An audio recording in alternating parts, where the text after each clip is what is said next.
Buenas tardes, mi nombre es Carlos Gómez López, soy graduado en Historia y en máster en Archivística y Patrimonio Histórico. En primer lugar, agradecer a Antonio Aragón por acordarse de este amigo suyo, historiador, para poder participar en esta jornada sobre las asas de suerte en Barbate. Bueno, mi conferencia lleva por título Nuevos datos en torno a la vivienda de Juan Relinque, historia y ubicación. Si vemos esta imagen donde tenemos nuestras asas de suerte, o incluso esta del sorteo, todos tenemos en mente lo que significa para nuestros pueblos.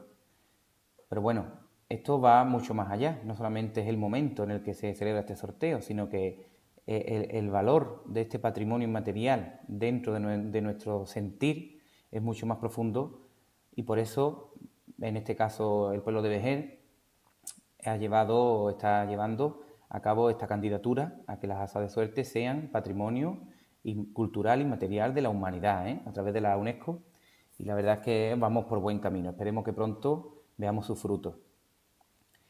Hablar de asas de suerte es hablar de Juan Relinque. Aquí tenemos la estatua que se le dedicó en su honor, en la que todos los veregos se encuentran muy orgullosos y por fin pudieron poner imagen a este héroe popular.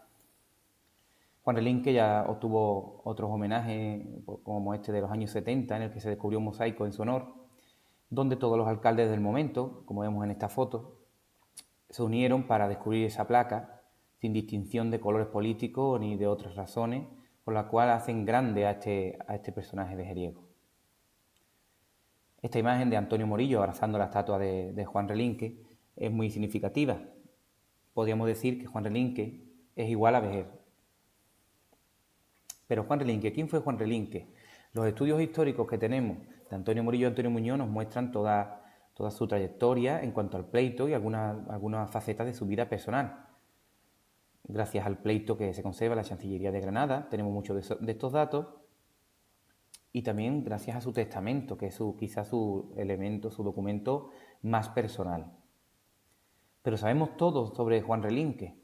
Pues no, la vida cotidiana de esta familia es un poco desconocida, al igual que de otras de muchas del siglo XVI. Es muy difícil conocer todo, sobre todo estos aspectos personales de aquellos momentos. Cuando hablamos de vida cotidiana, hablamos de vida familiar, de lo personal, del día a día, de las cosas de casa. Pero para eso tenemos que saber dónde vivió Juan Relinque y su esposa Leonor Sánchez. ¿Dónde vivieron? Sabemos que fue en el Vejer del siglo XVI. Este Vejer en el siglo XVI. Gracias a este grabado magnífico de Hofnagel, vemos el pueblo en su expresión más arcaica, más antigua, de la que conservamos documentos gráficos, con su parroquia, el castillo y su recinto amurallado como núcleo principal de población del momento, aunque ya por entonces aparecerían los primeros arrabales en la cara sur, en la cara que muestra al mar. Las viviendas en el Vejer del siglo XVI son poco conocidas, ya que la documentación, como son los censos, los planos o los libros de registro, desaparecieron en la quema que tuvo lugar en Vejer de la Frontera del Archivo Municipal a finales del siglo XIX con la Primera República. Pero es imposible conocer estos aspectos de la vivienda del siglo XVI vejeriega. Vamos a intentar esclarecer que no es algo imposible. Para ello tenemos que tener una serie de consideraciones. Estamos hablando del Vejer de hace 450 años, más o menos hacia 1550 aproximadamente.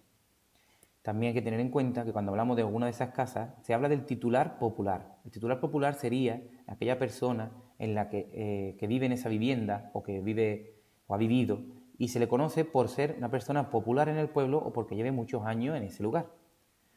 Además, las continuas divisiones, las herencias que año tras año van transformando las dependencias a lo largo de los siglos de todas estas viviendas típicas del Vejer, del momento, que serían los patios de vecinos. Lo que actualmente puede ser una vivienda individual, antes era una cuadra. Lo que antes era un patio con una vivienda de una familia completa, quizás hoy sean 3 viviendas. Eso también hay que tenerlo en cuenta. Las cocinas ya no son cocinas, o lo que era un granero ahora es una habitación. Y también otro de los aspectos es la no numeración. Las calles, aparte de no tener un nombre establecido muy pocas tienen el nombre establecido, ya siempre el mismo. Hay muchas de las calles que van cambiando de nombre dependiendo también de la persona más popular que vivía en ellas y, por supuesto, no existían los números de registro de todas estas viviendas. También hay que tener en cuenta que los apellidos por entonces no guardaban ninguna ley que situase el masculino o el femenino en primero o en segundo lugar. Por ejemplo, tenemos aquí a Pedro Martín Relinque, que es el mismo que Pedro Relinque. Aparece indistintamente la misma persona de distintos modos. También, otro ejemplo, Juan Paredes, que es hijo de Miguel Quintero y es su hijo, pero tiene un apellido posiblemente de un abuelo, de un tío, de un padrino o de su madre. Es que el apellido antes no, como hemos dicho, no tenía esa ley que conocemos hoy, que empieza ya con el registro civil, se establece ya con el registro civil a finales del siglo XIX, y se utilizaba incluso el apellido del padrino. Es algo que realmente lleva a muchos quebraderos de cabeza en la investigación. También hay que tener en cuenta que los documentos que se van a utilizar son los documentos notariales, que son todos aquellos que pasan ante notario, como puede ser una compraventa, un testamento, una data tributo, una fianza, un contrato. Y estos documentos son concisos en cuanto a los linderos que habla de estas viviendas. Solamente dice con quién linda para situar la vivienda. También hay que tener en cuenta que se han utilizado documentos notariales de distintas épocas, ya que no coincide en un mismo año que todos los vecinos de esa calle realicen algún tipo de escritura en torno a su casa. Además del deterioro que tiene, bastante considerable, que hacen su difícil lectura, como vemos en este documento en el que la humedad y las roturas son visiblemente muy profundas. Pues este es el Archivo Histórico Provincial de Cádiz, situado en la Casa de las Cadenas, y es donde se encuentran todos estos protocolos notariales de la provincia, de todos los pueblos de la provincia, a excepción de algunos. Los de Vejer, concretamente, abarcan desde 1543 a 1917. Unas prácticas que llevé a cabo en este archivo hace unos años, mi intención era aprovechar esta estancia para tener unas buenas reproducciones del testamento de Juan Relinque. Al buscar el protocolo número 10 del notario Ambrosio Hernández, donde está el testamento de Juan Relinque, fechado en 1554, en los folios 448 y siguientes, es este el protocolo. Como vemos, son bastantes los cuadernillos que tiene, que se confeccionaban individualmente y eran luego cosidos.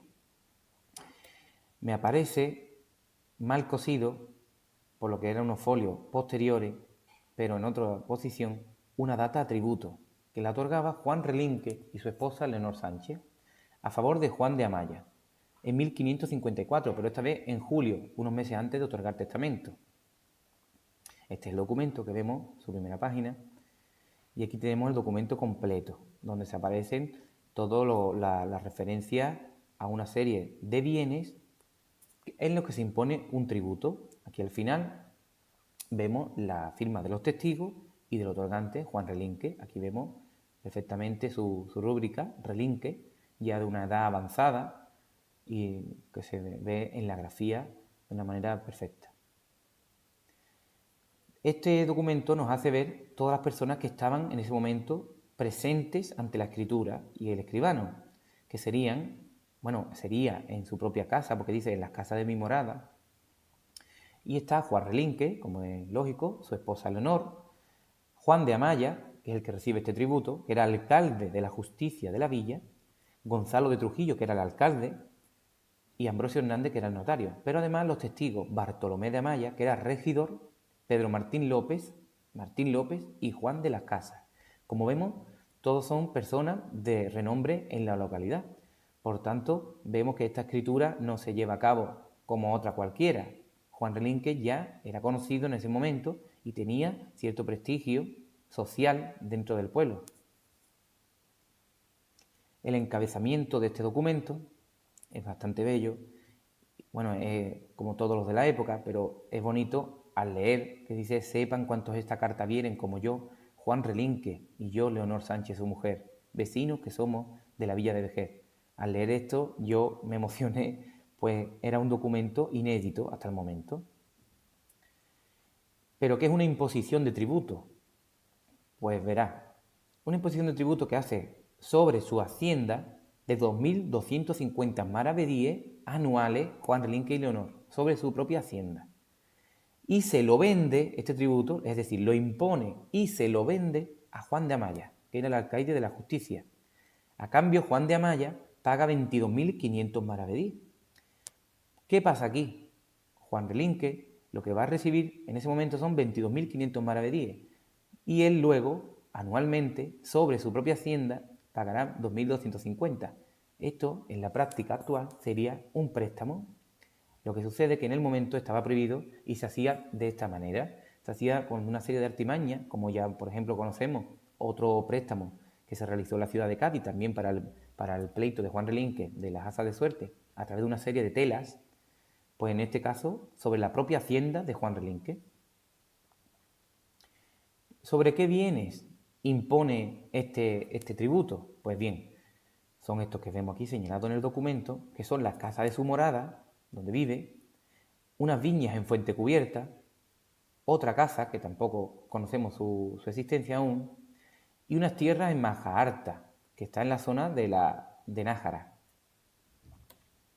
Las condiciones, he puesto esta, una de ellas, es bastante curiosa. Dice que es condición que este patrimonio no podamos vender estas dichas casas, viñas y tierras, ni parte de ellas, ni enajenar ni disponer de ellas en manera ninguna, a iglesia, ni monasterio, ni hospital, ni cofradía, ni a dueña, ni a doncella, ni a persona poderosa, ni de religión, salvo a personas legas e llanas, e aloadas e contiosas, vecinos y madres de esta villa. Pues bien, al hablar de la casa de Juan Relinque, dice: habemos y tenemos en el arrabal de esta villa y por linderos la mujer de Juan Ruiz Espartero, difunto, y otra parte de casas de Alonso Tamayo. Esta casa en el arrabal no se sabe dónde está, pero bueno, ya sabemos que es en el arrabal, sabemos que es fuera de la muralla. Analizando el arrabal, tenemos que basarnos en el único plano que conservamos antiguo de la localidad, que es este de 1907, muy tardío. Aquí vemos señalado lo que sería el recinto amurallado, donde se encuentra la iglesia, el castillo y los edificios principales y de más antigüedad. El arrabal primitivo del siglo XVI sería este que vemos señalado en azul, ya que aparecen una serie de casas alrededor de la muralla y en la zona de la ladera sur y este.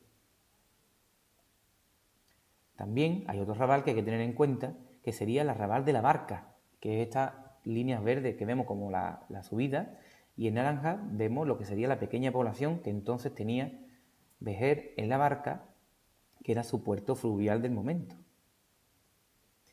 También sabemos algunos datos sobre la historia de esta vivienda gracias a sus documentos personales, como el testamento. Nos cuenta que estas casas eran heredadas de su tía Mencía García. Nos viene la duda si esta señora era Mencía García Relinque, posiblemente, ya que aparecen otros García Relinque en el momento.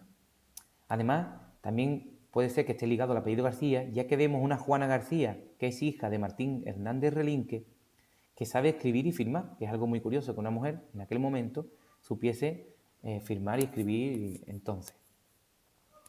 También sabemos que eran junto a las casas que él mismo compró a su sobrino a la muerte de su hermano, por lo que era una vivienda que era de toda la familia. Y también sabemos que tenía un soberano, aquel soberano en el que, como sabemos por el pleito, un matón, mandado por los poderes del momento, fue a coaccionar a Leonor Sánchez para que su marido, para que Juan Relinque, dejase este pleito ya de una vez. Pero ¿en qué calle está el arrabal? ¿En qué calle del arrabal? ¿Dónde vivía Juan Ruiz Espartero? ¿Dónde vivía Alonso Tamayo? Pues bien, gracias a la investigación en más de 50 protocolos, alrededor de 50 protocolos del Archivo Histórico Provincial, encontramos la donación para el casamiento, es decir, una dote, una donación de dote, que le otorgan Marina Sánchez, que era viuda de Juan Ruiz Espartero, esposa de este señor que habíamos visto que era lindero de Juan Relinque. Da a su nieta, Leonor Muñoz, unos bienes para su casamiento. Y dice el documento: dejo un portal y un palacio en el soberano que está encima, en la servidumbre de la entrada de la calle, con la mitad de la servidumbre de la cocina, dentro de las casas de mi morada, que son en la calle, no lo voy a decir por ahora, para crear un poco de expectación. Y al final dice: linderos de casas de una parte de Juan Relinque y de otra de los herederos de Mateo Román. Por lo tanto, gracias a este documento de dote, sabemos en qué calle vivía Juan Relinque, que no es otra que esta que vemos aquí en el documento, que es la calle de la Fuente. Calle de la Fuente. Pero surge una duda. La calle de la Fuente existía en Vejer y además existía la calle de la Fuente en La Barca. Ya sabemos que La Barca existe en dos fuentes y existía una calle por entonces que se llamaba relacionada con el topónimo de la propia fuente. Lo mismo que sucedía con la calle Real. Como de la calle de La Barca no tenemos plano, planimetría, utilizamos esta de la calle de Vejer. Vamos a apostar porque fuese en Vejer, que era lo más lógico también. Aquí tenemos señalada todo el trazado de la calle de la Fuente de Vejer. Pero hay varias posibilidades. Puede ser a la izquierda, puede ser a la derecha, o puede ser la zona que está más pegada a la calle, al final de la calle, o incluso a la Plaza de España. Para ello, establezco lo que serían unos hitos guía. ¿Qué son los hitos guía? Serían los elementos de la calle que no han variado. Si encontramos uno de estos elementos que no han variado, podemos ya establecer una pica ahí para partir y establecer la casa o las distintas casas de los vecinos de Juan Relinque. ¿Cuáles son los hitos guía que tenemos en esta calle? Pues bien, la propia plaza, la antigua cárcel, que ya aparece en 1504 con las ordenanzas que realiza el Ducado de Medina Sidonia, este callejón que se llama Callejón de Martos, la fuente, que aunque esta que tenemos no es la original y posiblemente nunca existió una fuente, ya que parece ser que el nombre de la calle lo toma por ser el camino que la gente cogía para ir a la Barca, a la fuente. Este callejón, que también tiene un nombre, que vamos a dejarlo todavía en stand-by para crear un poco más de expectación. Este callejón, que también se llama Juan de Cama, y el final de la calle. Recapitulamos entonces. Tenemos la calle de la Fuente, y sabemos que la casa de Juan Relinque linda con Ruiz Espartero y con Tamayo. También tenemos la casa de Juan Ruiz Espartero, que linda con Juan Relinque y con los herederos de Mateo Román. Otros documentos que vamos encontrando. Pues en 1557 hay otra data tributo de Catalina García, viuda de Alonso Tamayo. Y dice que su casa linda con Cristóbal Martín Vadillo, por lo que tenemos ya otro vecino de la calle de la Fuente. En 1582, Pedro Muñoz Quintero habla también sobre su casa y dice que linda con Cristóbal Vadillo, que sería el mismo que Cristóbal Martín Vadillo.